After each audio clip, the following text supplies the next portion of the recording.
All right, Mark, so you recently wrote a blog post on 18 ways that you monetize your business. I know, it surprised me. Which was actually really helpful for a guy like me, just to see all the different ways that you have income streams. For anyone out there that's just getting started and that might be frustrated because they're not monetizing their business yet. What's either one key tip that you would give them or an advice on how they can go ahead and start monetizing quickly? Well, a big mistake I made, and I think, or it's a big mistake a lot of businesses make, I think this is going to be advice that's going to surprise people, is they're so in love with the idea that they're not listening to the world. When I started my business, after about year 2, I stopped having a strategy. Interesting. And the reason is because I didn't know where the money was going to come. Was it going to come from speaking or writing or teaching or workshops or consulting? And I wanted to sit back and listen, pay attention. Where is the world pulling me? So instead of force-fitting something and putting a lot of energy into a strategy, I know this sounds weird because I'm a big strategy guy, but I really think that helped me. It's just to sit back and say, where is the world taking me? And as an entrepreneur, that's important because you need cash flow.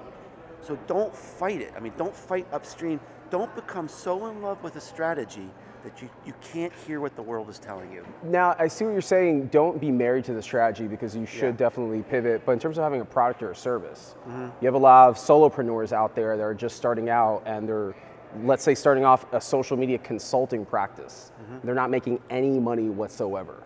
So speak to that person out there that's in that situation right now. What should they be doing to monetize? Let's take one of those 18 strategies that you've implemented in your business. What are just one of them? What's the low-hanging fruit? Well, I mean, I have a really weird strategy because my strategy, my monetization comes through authority. I do no business development. Okay. I have never taken out an ad. I've not spent one dime on any kind of business development. And the way people hire me, Carlos, is through my speeches and my books and my writing and my content. They come to trust me. So, I mean, this is very typical. Someone will say, write me an email.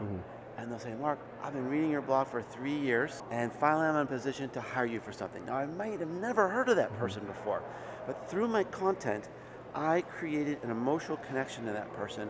They know what I stand for. They trust me. Now, that doesn't work for a lot of businesses that need cash flow right away, but I think a long-term play, you can't ignore, not just do it. You've got to be patient. Anything on social media, anything on content, it is a long-term play. Okay, and it's all about people. And mentorship too. And I just want to say, yesterday we were asking attendees here about mentorship. And I want to get your thoughts on that, but there was a young lady that actually referenced you. Oh, really? You've been influential, and she's actually speaking here this year because of you. Well, I'm just at a great place in my life where I've had a great career, and I've had a great education, and I'm just a very blessed person. And I'm at an age, a time in my life, a season of my life where it's time to send the elevator back down. And I'm very rewarded. I mean, it's better than money for me. I mean, I've walked around these halls. I've heard, people come up to me and say, "You've changed my life." Somebody said they made $1 million off my book, because they followed the path in my book. And so, financially, I'm okay. And I think, a lot of people today, they complain. We don't have enough this, we don't have enough that, we don't have enough women speakers, we don't have enough, you know what?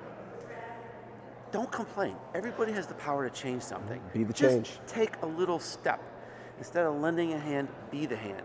So I devote about 10% of my time to mentoring. I've always done that. I have a group of young people that I mentor, and once they kind of fly the coop, then I bring in another one.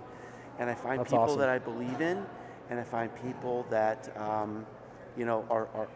worthy. They're just not being seen. They maybe don't have a good, strong business role model to talk to. And I mean, so we can make a change. And everybody has a talent. Everybody has a skill. So, and that's what I would like everybody to do at any level, is just take a little time to send the elevator back down and help the next generation. And I want to say, you're also accessible and you're approachable, because we've interacted on direct messages a few times, and I respect and admire that about you, whereas other thought leaders out there that have been in the game for a while, they're not as approachable, and they're not willing to give feedback to guys and girls out there, like you said, that are on their come up. Well, I mean, it's important, and the thing that my view is that this whole social media celebrity thing is just it's weird, and I have to. Even though you wrote a book called Known. Yeah, yeah, but it's not. Yeah, it's not about being famous. It's about being known. There's a difference, but. I mean, we're all equal in our human condition. Agreed. You know, and so why wouldn't I be accessible? I'm a guy with a blog. Come on, you know, I haven't invented a cure for cancer. I haven't gone to the moon. I have a blog. I wrote a book. All right. Why wouldn't I be accessible? So it's surprising to me that people are surprised. I would hope that everybody would be accessible because, look, my view is we're all in this together. Let's help each other out. And I think everybody should be accessible. Absolutely. I'm surprised when they're not. Thank you so much, Mark. All right, thank you, Carlos. I appreciate it. Take care.